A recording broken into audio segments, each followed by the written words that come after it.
আর যদি কালোর সাথে ধরি কালোটা, তাহলে 72 দেখতে পাচ্ছি, তাই না?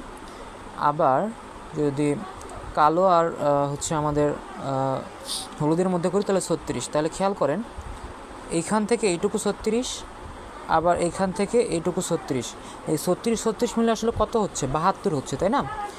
তাই এই যে লাল আর কালোর মধ্যে ধরলে একসাথে 72টা দেখাচ্ছে, ঠিক আছে?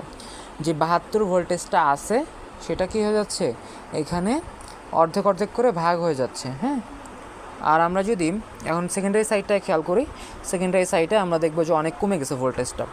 তো আমরা কালোর জায়গায় কালা আর এই যে সবুজের এখানে লাল দিই, তাহলে 3 দেখতে পাচ্ছি। এখন যদি আমরা এইখানে ধরি, তাহলে দেখতে পাচ্ছি 6। আবার যদি এইখানে ধরি, তাহলে 3।